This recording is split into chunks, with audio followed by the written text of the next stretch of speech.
Assalamualaikum warahmatullahi wabarakatuh. Ketemu lagi dengan saya Cica Purwana, mahasiswa semester 2 Universitas Nahdlatul Ulama, Kalimantan Barat. Program studi pendidikan guru sekolah dasar. Nah, pada video kali ini saya akan membahas tokoh-tokoh perintis psikologi perkembangan anak. Salah satunya Friedrich Froebel. Ada yang sudah tahu siapa Friedrich Froebel? Jika ada yang belum tahu dan ingin tahu siapa sih Friedrich Froebel, yuk ikutin video selanjutnya. Friedrich William August Froebel atau Froebel lahir di Jerman 21 April 1782. Beliau meninggal di Jerman pada tanggal 21 Juni 1852 pada umur 70 tahun. Beliau adalah salah satu tokoh pendidikan yang karya dan pemikirannya masih dijadikan acuan bagi dunia pendidikan modern hingga saat ini. Froebel adalah salah satu tokoh pendidikan raksasa yang pemikirannya banyak dipengaruhi oleh sejumlah pemikir Jerman yang ternama dan berpengaruh pada akhir abad 18 dan awal abad 19, diantaranya Johann Friedrich Herbert. Froebel dilahirkan di Jerman sebagai anak bungsu dari 6 bersaudara. Ayahnya pendeta Johann Jakob Froebel melayani 6 desa di daerah tersebut. Ibunya meninggal pada saat ia berumur 9 bulan.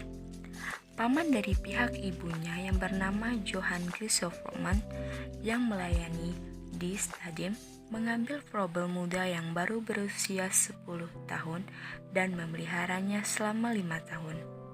Bersama pamannya, Froebel muda merasakan kasih dan penghargaan sebagai seorang anak. Pada musim panas tahun 1797, Froebel pindah ke Wiesbaden dekat perbatasan Bavaria dan belajar tentang perhutanan, penilaian, dan surveying serta geometri. Froebel belajar di Universitas Jena. Ayah Froebel, pendeta Johann Jakob Froebel, meninggal. Pada saat itu Froebel muda bekerja sebagai rimbawan. Dasar ilmu jiwa Froebel. Dalam dasar ilmu jiwa ini, Froebel tidak memberikan batas-batas umur tertentu. Dia hanya memakai 3 tahap, yaitu pertama masa bayi, kedua masa kanak-kanak, dan ketiga masa tanggung.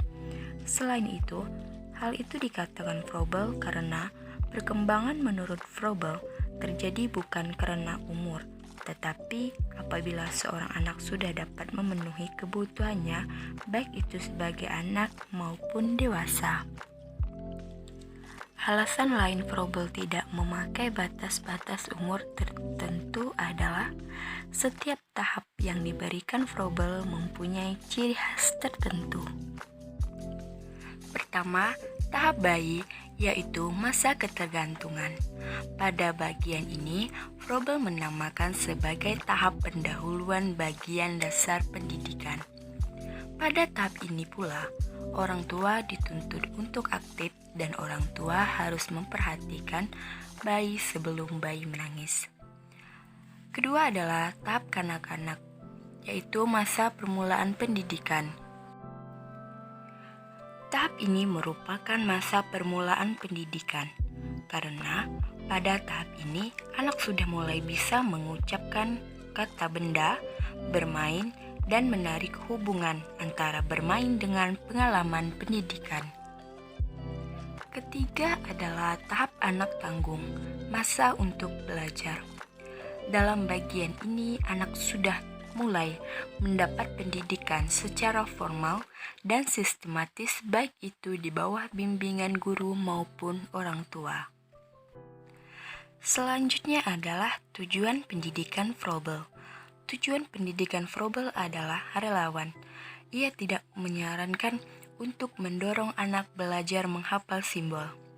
Nah, ada beberapa jenis metode yang dipakai Froebel untuk mengembangkan seseorang sesuai tabiatnya, yaitu berdoa, percakapan, menghafal, mengucapkan jawaban secara bersama-sama, bermain, swakaji, meninjau dan memeriksa pelaporan, bertanya, mengajarkan berdasar pola, bercerita, latihan dan ulangan. Banyak sekali pemikiran dan metode pendidikan anak prasekolah yang ditawarkan Froebel masih dipakai hingga saat ini. Misalnya seperti urutan pemakaian kotak pemberian, bernyanyi dan menggerakkan badan, kerajinan tangan, dan lain-lain. Walaupun sudah tidak sama persis, tetapi urutan cara berpikir dan konsepnya masih sama. Nah, itulah video sekilas tentang tokoh-tokoh perintis perkembangan anak. Sekian dari saya. Wallahul muwaffiq ila aqwamit thoriq. Wassalamualaikum warahmatullahi wabarakatuh.